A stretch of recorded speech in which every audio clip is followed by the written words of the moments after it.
Welcome to the last post-game show of this season, yo. I'm your boy Leo Beers, and I got the other boys, Ty and Javi, on the other line. How you doing, boys? Feeling good. I got a big sense of relief with the season now concluding. I feel as if we can literally, in every sense, hit the reset button because now everything is pushed to its conclusion. The season is now over. The ups and downs, the peaks and valleys have now concluded at 31 wins and 41 losses. And the irony of it all is that was the record last year. Ty, are you relieved that it's finally over? As the kids would say, we're down bad. Right now, like we're functioning on demon time, and it's just year in and year out. What are we tied for the longest playoff drought in all of professional sports right now? I've been very appreciative of this opportunity, Leo, to be a part of this, and I think we're about a year mark, and so yeah, year in and year out we see the same thing, but hey, we gonna still rock for our kings. We gonna rock for our kings. 121-99 final score. Last game, game 72. The Jazz came in with a purpose to clinch the number one seed. They got the job done, obviously. Now I'll say this: if y'all was smart, and when the Kings were up, I think it was like 7 to 10 points early on, and then the Jazz went like on a 14-0 run, y'all should have took the damn Jazz on the end play, because we knew it was only a matter of time before the fool's gold early start was going to come to an end. And on top of that, they finished the second quarter, I think, like on an 11-0 run as well. And then they just whooped that ass all game long. So if y'all was smart, man, y'all would have taken that in a heartbeat. Mike Conley is back. I am happy to say that I'm on the Jazz bandwagon because they're a small market team. So I'll be rooting on the Utah Jazz and hoping that they win the championship this year, even though I know the Nets are going to win it, barring some catastrophe. But I like the Jazz. They remind me a lot of the old Spurs, the way they play. I think they got the best coach in the game right now in Snyder. And they have a hell of a team, man. They have a great anchor and Rudy Gobert. They have a killer in Donovan, and they have that veteran smooth presence in Mike, man. And they got Bojan, who's just a killer as well. And they got a great sixth man. They have a really good team, man. They have a really good team. If their name were the LA Lakers, we'd be raving over them. But because it's the Jazz and they play in Utah, they don't get the love they deserve, man. So shout out to them. I'll be rooting them on, and we'll see how far they get, man. They remind me a lot of that Spurs team, and just like those early Kings teams that were really good, that were super disrespected. I hope the Jazz make some noise. Any potential sleeper picks you guys like in the playoffs before we get into some Kings talk? Ty? I think this is a team that's been under the radar, but both Leo and I know it ain't no team to be taken lightly. The Miami Heat, man. Facts. I don't care what anybody says what's going on in the East. I think they're a team that, although they've had their ups and downs, I mean, shoot, they got veterans, they got, players that can switch. They got my boy Iguodala. Shit, you know what I'm saying? They might be up to something. Now, I know Philly's big, and I know that, Brooklyn's Brooklyn, but I'm just saying, if you catch them in the wrong lineup, and hey, especially with we're going to have home games and away games, right? So, I mean, you never know. You be down there in the 305, you might catch something. I think sleeper is Portland. I think people are I like them on. a lot too. I think Dame came to the point now where he knows it's not about making the playoffs. It's not about getting to the second round. It's about finally trying to get to the pinnacle. And I'm not saying he's run out of time, but he's in year 9? Year 8 or 9. He's about 31, 30, and he's like, hey, I can beat the Nuggets without Murray, but I gotta get past the Lakers now. Like, I got a good form. I got a. He got the player they got from Toronto, the shooter. Norman Powell. They got Norman. Gary Trent Jr. Norman Powell. They got Norman Powell on the perimeter. Still have, CJ. They have Nurkic. They just have to find a way to overcome their demons, because Norman Powell's addition with Damian, along with, I don't know if they're going to get back the power forward that's consistently injured, Zach Collins, but I think Dame is going to be somebody that we need to take a good long look at for him to push forward to try to make at least a Western Conference Finals appearance and not get swept. That's right, yo. How's everybody doing? The comment section is burning up right now. Devin says the Heat are overrated. Yeah, so let's move on to the implications of tonight's loss. The Bulls winning, the Pelicans losing, and the Grizzlies losing. So just to paint the picture real quick, it's a three-way tie between the Kings, the Bulls, and the Pelicans for the 8, 9, and 10. So they're going to head into we can call it a coin toss to see where they'll get slotted. But hypothetically, if the Kings get slotted at 8, they have a high chance, and I mean a high chance, to get slotted into the top 4, which would be nice for the Kings. Would be much needed, and they could get their guy in Jonathan Kuminga, man. But yeah, that's the best case scenario. Worst case, they get slotted at 12 again, and then you hope for another Tyrese to fall, which is likely in a draft like this where there's a lot of hype in the top-heavy draft. Right, the first 5 guys, we know who they are. It's just a matter of what team is going to be slotted where and see what guys gets off the board. But for the most part, the top 5 guys, in not any particular order. Well, Cade is obviously number 1, no matter who drafts. But Cade is 1. Then you got Kuminga, Jalen Green, Suggs, and Evan Mobley. So those are the 5 guys. We don't know what order, but that's what it's going to be. And then you got the other guys, the middle of the pack. This draft reminds me a lot of the 17, where we knew who the top 5 guys were, right? But then we didn't know what was going to happen after that. Like, the draft starts after that because we don't know.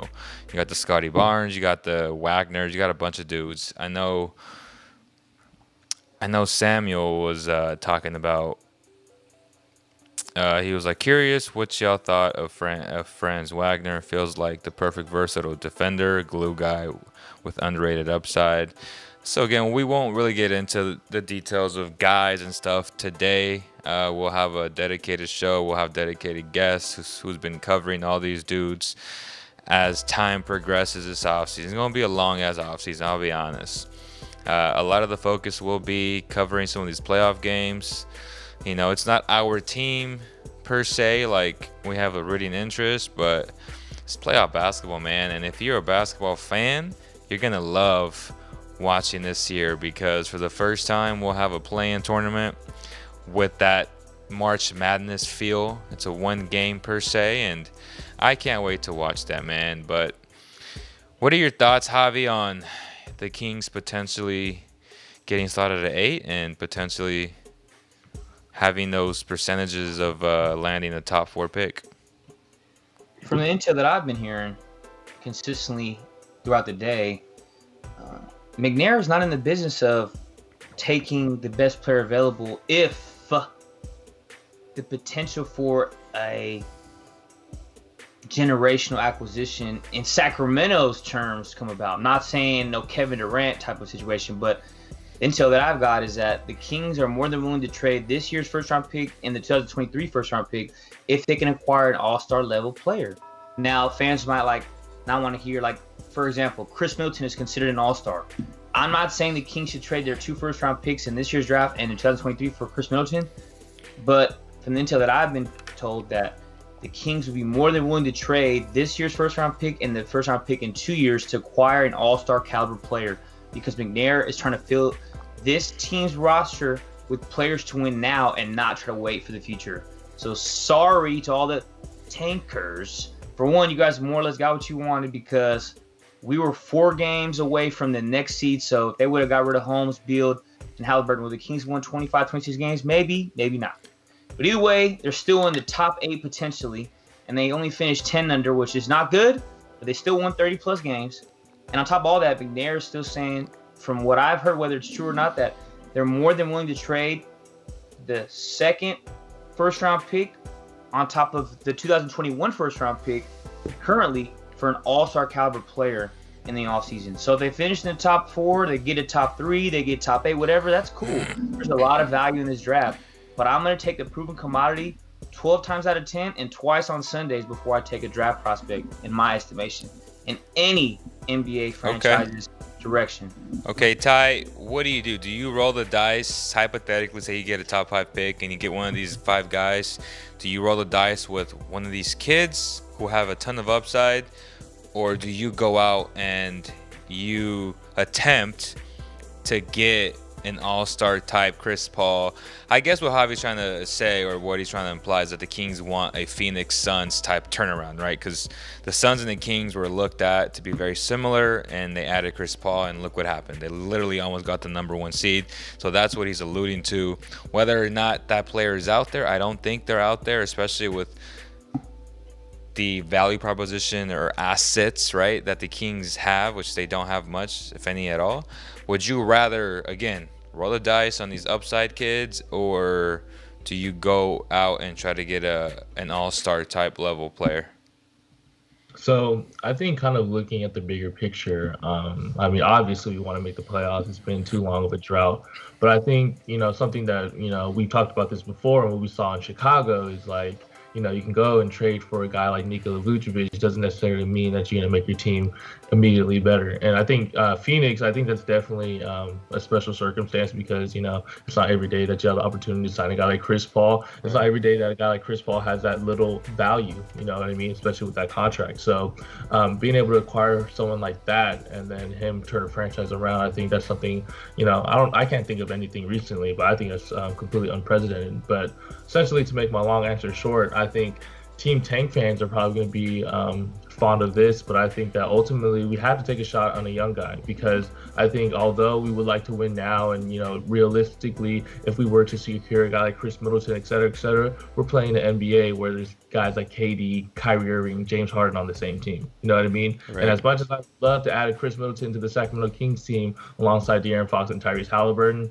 I don't know if I like our chances in the 7-game series. So, I mean, I've said this before at the beginning of the season. I mean, I wanted us to at least really make a big push, and I think that's something that Javi's definitely advocated for, acquiring a guy like Bradley Beal that can really, take this team to the next level. But realistically, I just don't think that's where we're at. And so ultimately, I think the only way to really build a team that can really turn things around, and how other teams like Philadelphia have drafted guys like Ben Simmons and Joel Embiid, and how the Celtics have drafted guys like Jaylen Brown and Jason Tatum. I mean, these are guys that you had to get early on in the draft. So I think at the bottom line is, if we want to get out of this playoff drought, we either have to go full on young, right, just like how he's doing, or go full on for the playoffs. And right now, being in this middle tier is not what's helping us out at all. Right. And before I ask this question to Javi, alluding to your point, Ty, huge shout out to Valley Tire Center. They've been amazing, shown nothing but love all season long. A long-time sponsor. Again, make sure you guys continue to support your local businesses. It helps out the economy a lot. And with this pandemic almost ending, it's not ended yet, but there's light at the end of the tunnel. Things are kind of going back to normal. Bless God, thank God for that.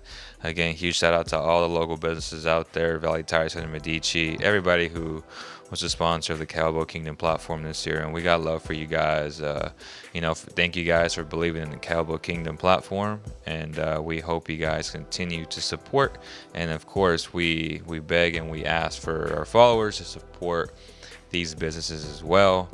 I vouch for them, man. Great people, great members of this amazing community. So they definitely do a lot in this community. So Javi, I think Ty touched on a lot of good points there, and it seems like he's more in favor of, one of these top 5 guys in the draft, which I'm not mad at, honestly. But do you consider a guy like Chris Middleton on the same level, and would you be willing to give up the same type of assets than a guy like Bradley Beal? No, but I do have a very strong counter argument that I saved for this show because of what I watched in the Eastern Conference today. Okay. And that is this. The Washington Wizards finished at 34 wins and 38 losses this year, correct? Mm-hmm.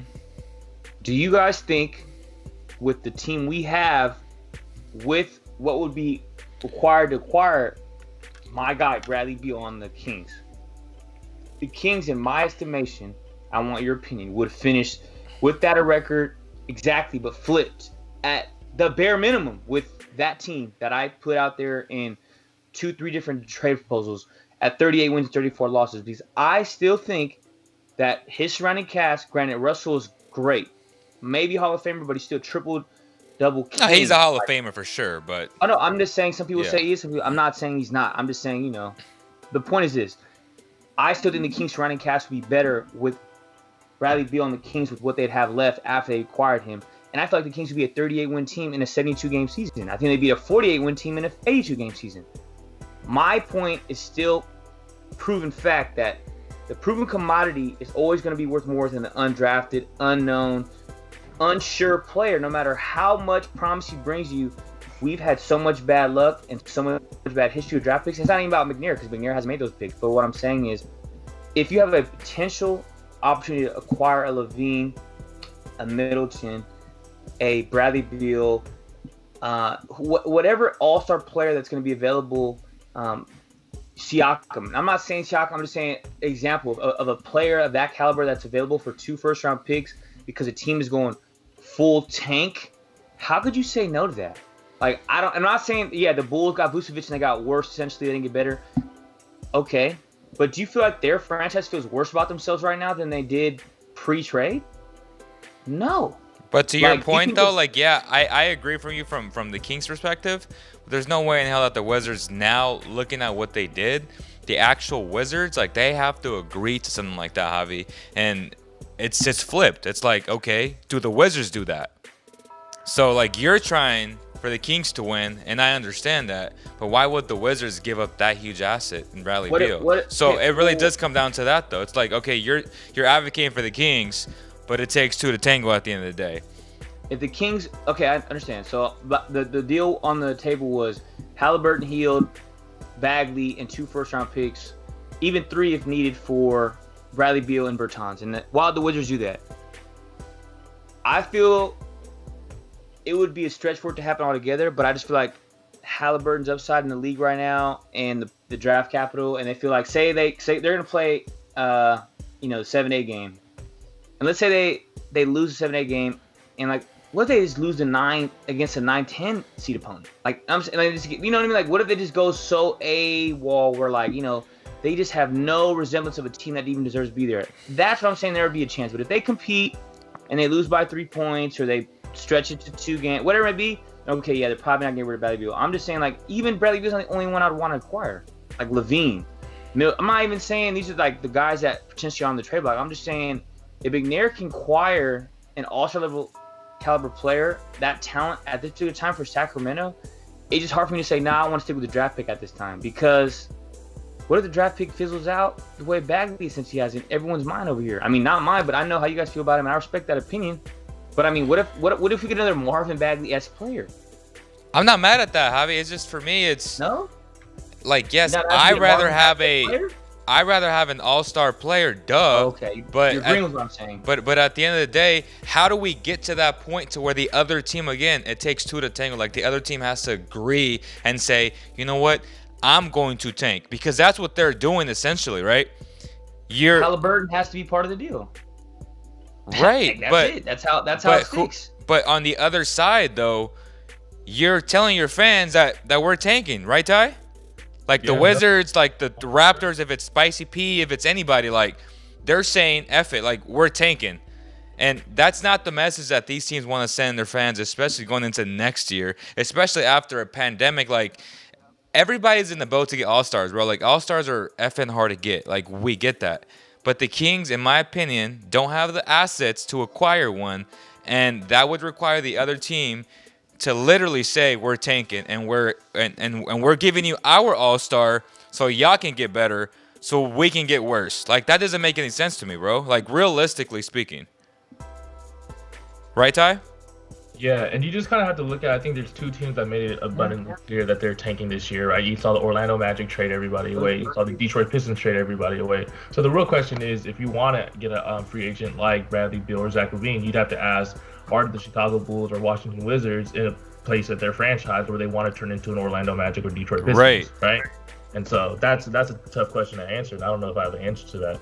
I just think that bottom line, though, another question you have to ask, Javi, okay, let's just say if we want to play the what if hypothetical game and we get a guy like Bradley Beal, are we going to be satisfied being a 7 to 10 seed for the next few years and getting bounced again by the super team Lakers or the super team Brooklyn Nets? And I think that's where team tankers are like, let's just build through the draft and build a fully developed young team. Because I think at the end of the day, while I do love my Sacramento Kings, I don't know how much better a Bradley Beal makes us to the point where we're a championship contender. Don't get me wrong. I think we definitely make the playoffs. I think we definitely be a higher seed. But at the same time, what's the end goal here? We're trying to get to that point, right? How many teams in this NBA right now currently, Ty, are championship level teams? Not many. I'll tell you that much. So that's the argument, is that everyone's so worried about trying to compete for a championship. Like, there's like maybe 3 or 4 championship level teams right now in the NBA that are ready to win a championship right now. Name them. I would say both the LA teams, the Bucks, and the I don't agree with that. Sixers. I don't. But go ahead. And this, I'm saying okay, because just look at the conference right now on both sides, right? Look at both sides of the conference in NBA, in the NBA's Western Conference and the NBA's Eastern Conference. So it's wide open, bro. It's literally wide open to me. So if it's wide open, that kind of incentivizes teams like that are on the cusp to not want to give up their all-stars, in my opinion. The Nets, the Sixers, the Bucks, the Lakers, and the Clippers, I feel like the top 5 teams that are in championship level mode right now. Okay, but if you're the Wizards, though, and if you're the Wizards, you're like, damn, like, I got Russ, I got Beal. What can I do to add that third all-star? They're not looking at like, oh, my God, I want to get rid of Bradley Beal so I can get worse. Like, that's what I'm trying to tell you. Obviously, we're Kings fans. Yes, we want Beal, but realistically, I don't see it no more, man. I feel like they got a ton of momentum. They saw what Chicago did. I feel like they have a chance to pull something like that where they can get an all-star level player just like the Bulls did and then have a whole offseason to gel, unlike the Bulls where it was super unfair how it all happened, like with LaVine getting sick and them not having their full guys. But to me, if LaVine doesn't get sick, they make the play-in at least. Yeah. And you look at that Wizards roster. Be optimistic. You look at that Wizards roster; they got a couple young guys. That's now you go Denny Advia, right? And maybe Rui Hachimura for a guy like Zach LaVine. You know, that's where I think that's where the Wizards are right now, as opposed to the Kings. If Tyson says, "Do you guys like DeMar DeRozan as a player?" Probably doesn't fit on this team though. But is that a guy that you go after?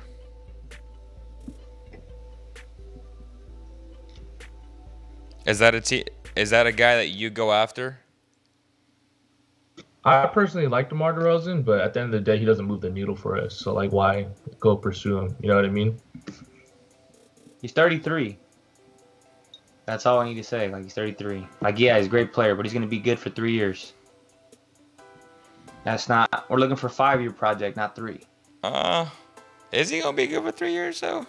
That's a stretch. I mean, that's pretty good. Nice. Shit. I'm being courteous.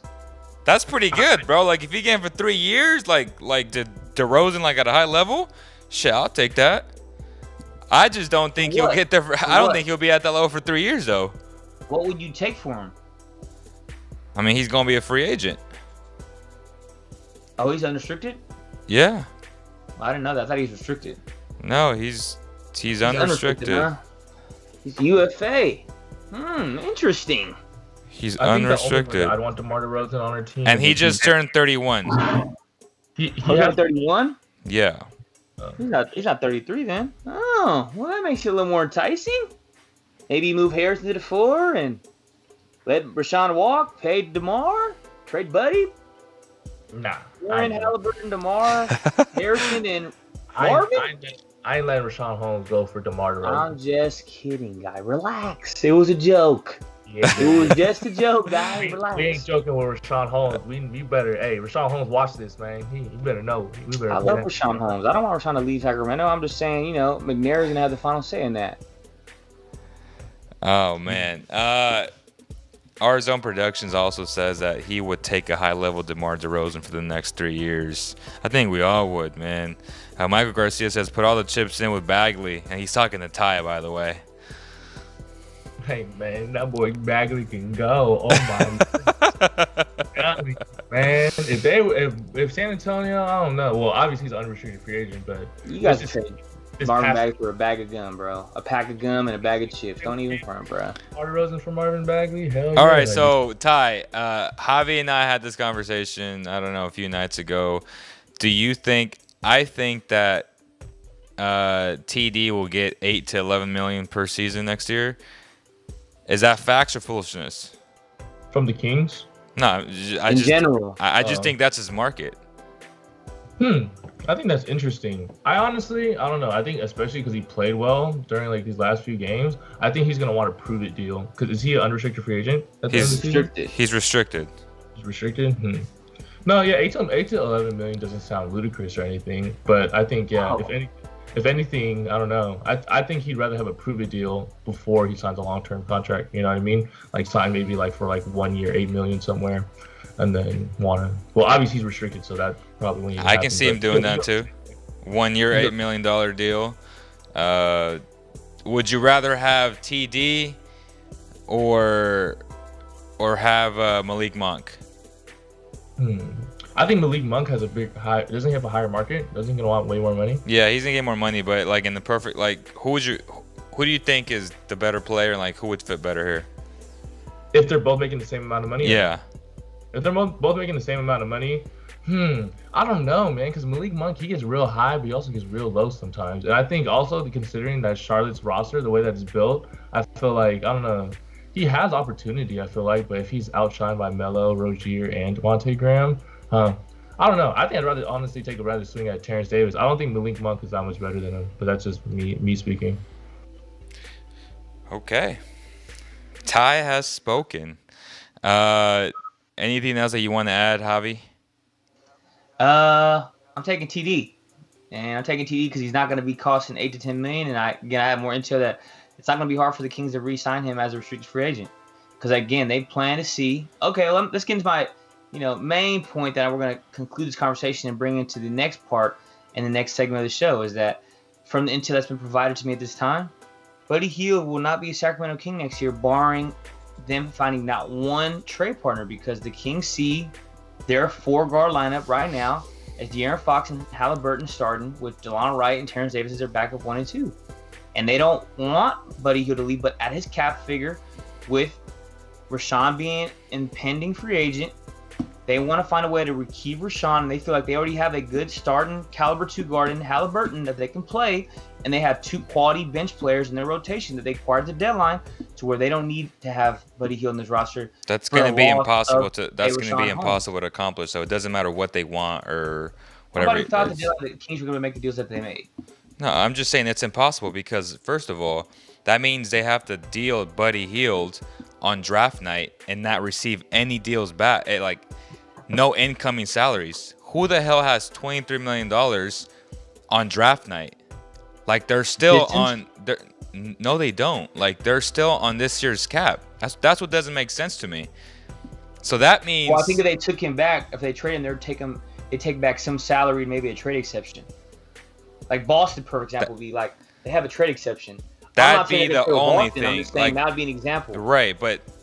And I think that's your only option, to be honest with you. And I don't see them doing that.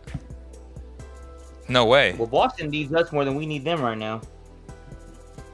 Yeah, that's but just a team just because I'm just telling you right now, it's a 99.999% chance that the Kings don't move Buddy on draft night, which then means that they don't have money 7 days later when free agency begins, because you can't do like a wink under the table. Oh, let's agree, because then they're going to get slammed by the NBA, and I guarantee you, them not being the Lakers, and we saw what happened to the Bucks for doing something similar last offseason, they will get destroyed if they ever have this under the table type deal with Rashawn. Like, it's just the odds aren't in the Kings' favor to ever make anything like that because they will get investigated. Like, you need to have the money up front to even offer him the 4-year, $60 million contract that they can't afford.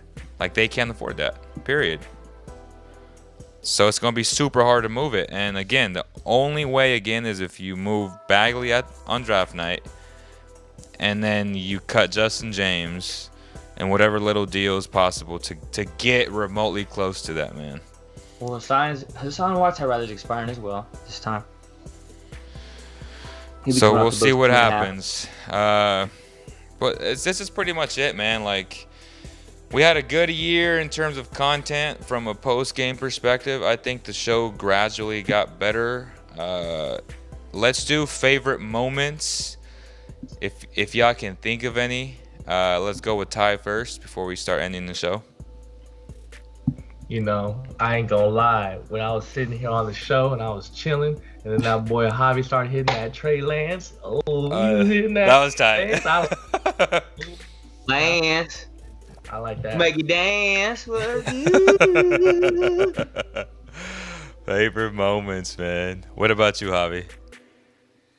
I would say that show we had on the day of the deadline, like, granted it didn't work, but like I just felt as if we got like a GM that like feels as if losing and tanking aren't in the same realm of where we're cut, because we ain't cut the same from the perspective of like anybody on that herald, anybody in this world that roots for the Kings that wants them to lose and roots for them to have consistent losses. Me and you just ain't cut the same. And McNair like is not looking at the Kings. He's wrote in I think James Ham's piece or a Kings Insider rather, saying we're not in it to have a gap year with the Kings. We're not in it to have a year of we're just gonna make it through. We're trying to consistently win in everything we do, and we might not get there, but I'm not gonna come out here and try to actively lose on purpose for a better pick and better odds at the higher draft selection in the lottery. I'm trying to win because nothing's guaranteed in this league, and there's only 30 NBA GMs and only 30 NBA head coaches. And once you get the name or reputation around the league that you're just not it, it's hard to get another opportunity. And he got Davis, Harkless, Silva, and DeLon Wright for a whole lot of nothing. For expiring Nemi Bjelica, for Corey Joseph, who was the most hated player in Sacramento on this roster, and Terrence Davis for a second-round pick that Vlade Divac got because, he was the king of second-round picks. So, like, we got those 4 players for essentially nothing because Bjelica was going to walk, and we didn't want Corey Joseph. Like, yeah. And those are 2 players right there, and DeLon and Terrence are going to be focal point reserves for us, and even if they can re-sign Harkless rather at this time and make him a player that is deemed, NBA veteran laden contract for the minimum next year, make him our backup 3 because he can start as well as spot start. Those are 3 solid acquisitions. Like that right there, the deadline showed me that McNair isn't like these guys out here that are saying, yeah, the Kings got a GM that's ready to lose. No, he's ready to win. That's by fair. all costs, by any means. And this offseason, we're going to have more shows. So this season might be over, but the Kings offseason has just begun. So Facts. you fans out there, also, make sure you understand, go support local businesses. Go to Medici, Sacramento. Go to Valley Tire Center because they keep us up and running. Yep. But we'll be having shows there for the NBA draft. We'll have a show at more likely one of the 2 locations. But we're going to have a lot of content come this NBA offseason because the Kings got a competent general manager that's coming at you with some real prevalent moves, and it's coming. It's coming soon. So Yeah. Stay tuned, lock in, and be ready to listen. Day 1 of the offseason begins tomorrow, and it's going to be very interesting to see if whether or not the Kings fire or keep Luke Walton. So You want to do yay or nay on that? Everybody right now? yeah, it's crazy because Luke Walton has finished at least 10 games under 4 of his last 5 seasons. Under 500. And Vivek, the Kings under Vivek, in 7 of his last 8 seasons under Vivek, they have finished 10 games under 500 as well. So a lot of losing, a lot of You guys want to blow that right NBA. now real quick before we go about, Black Monday?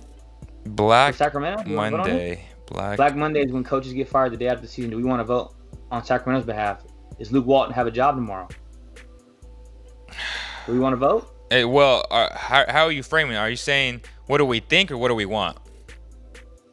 We can do both. I'm saying, do we vote Sacramento keeps Luke Walton, yes or no tomorrow? Okay. And then we vote, do we want him to keep Sacramento? Do we want him to be staying with Luke Walton in the Okay, future? so two-part question. Ty will go first, then Javi, then me. Do the Kings keep Luke Walton tomorrow? Go ahead, Ty. Unfortunately, yes. Go ahead, Javi. No. Wow. Go ahead, Leo. Yes, they keep him. All right, second part of the question. Do you want the Kings to keep him? Go ahead, Leo. No. Go ahead, Ty. I don't want to keep his ass, bro. We don't keep his ass. Oh, no. Javi, take it away. He's going to Say say it in Spanish. See? No. No. Okay. All right, so We'll see who wins. We'll see who wins at prediction. We'll see after Black Monday. well, it sucks when we have a because post-game Ty conference, Ty and Leo think that Javi's sources ever since that Trey Lance. So we're like, damn, Luke is staying, man. Javi just solidified it right now. And Damn I it. don't have no intel about Luke Walton leaving. I'm just saying I think he's gonna leave. That's just my own opinion. I think they'll probably end up keeping him, but I think he's gonna be let go. But again, I'm probably wrong. But hey, I hope I'm right because we know if I'm right, we're all happy anyway. So You're right. All right, so that's what we think is going to happen. As Tyson says, he's due $11.5 million over the next 2 years. That's a chunk. That's a lot of cash, yo. It's a lot of cash for that man who hasn't won much. time to call Juwan. Who hasn't Call won. Juwan. It's time to call Juwan. Just real quick, any from the top of your head, Ty, a dream coach? Ooh, hey, let's call that man Jeff Van Gundy. Let's see if he's trying to come up here in Sacramento and fix things up. And you know what I'm saying? That's the boy. I don't know. Jeff Van Gundy's pretty cool. I think Mark Jackson, obviously. But yeah, those are my two picks. Hell nah. I ain't want no Mark Jackson. Go ahead, Javi. I'm calling Mr. Adelman. I'm calling him. Hall of Famer. And then then listen to this. And then I'm gonna offer Mike Malone the John Gruden contract. I'm offering 10 years, $100 million. Good luck. Good luck. You know, I mean, to go through a system right now of a dream acquisition as a coach would be a show in its own. So I mean, I just want the guy that's fit for the job, bro. Like, yeah. I don't care who it is. I want the guy that's going to not lose the way we lose. Taking 50-point L's at home against the Jazz when two of their best players aren't dressed. Or even if one, it's just, that should never happen, period. You know, like, that's not a good look. Yeah, from top of my head, dreams in terms of, availability. Since Juwan isn't available and Mike D'Antoni will be, I'm going to go with Mike D'Antoni. I just love Mike. I think he's one of the most underrated coaches in NBA history, and all that guy, man, all that man does is win games. Whether or not he wins championships, again, when we can't talk championships until we make the playoffs, and that man will make the Kings the Knicks of next season. Like, I'm guaranteeing it right now. Like, if they get Mike, then the Kings will be the Knicks next season. Preach. I have no doubts in my mind whether or not how they get to the Knicks. Like, the Knicks are playing defense, like top defensive team, but they have a bunch of like regular players, guys, like just guys that just take after him, like his personality. That's just that's what a Tom Thibodeau team does, man. And they're not great offensively, but then the Kings would be insane offensively. And again, that guy makes players MVPs. That's all I gotta say. And I think Fox is equipped to be under a guy like Mike D'Antoni. That part. But that's going to do it all, man. Because if the Kings have an MVP, that means the Kings are probably going to be very good. Or at least a playoff team. Like, that's the only way you can think about that. Oh, yeah. So, we've had a great year of post-game shows. Oh, yeah. We got pretty consistent towards the end of the year. I think our full-on production improved a lot moving forward. It's only going to get better. It's pretty good now, but we had a great year, guys. I just want to thank both of you for being consistent, for always, keeping it 100 with all the fans as well. We'll get more interactions, again, more film breakdowns. I mean, I'll start doing more film sessions on other NBA teams. We'll be doing sporadic post-game shows on specific games, right? So we'll talk about the slates and tweet out and IG story whatever games we'll cover that day. So that way we're prepared to see what we're looking for and stuff like that. But basketball will not end on this channel. We'll be doing draft breakdowns because the draft will be a huge component to the success or failure of this team moving forward.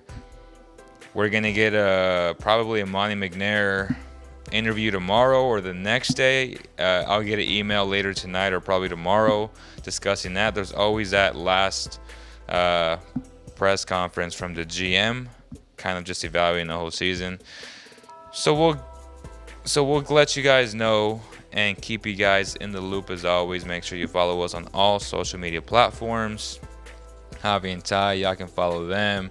If y'all want NBA content, follow us at Basketball Zone Official, where you will see a lot of funny content from Ty himself, where he does a ton of awesome reels there. So he got to be more consistent with that because those are always hits. So that's going to do it, y'all. Shout out to E-Man as well. Shout out to Corey, who busted his ass all year making the graphics. I mean, he's A1. He has that shit ready to go, rock and roll, man. So shout out to Corey Moore as well, man. Got love for everybody. Again, on behalf of the entire CK family, we'll see you guys very, very soon. Peace.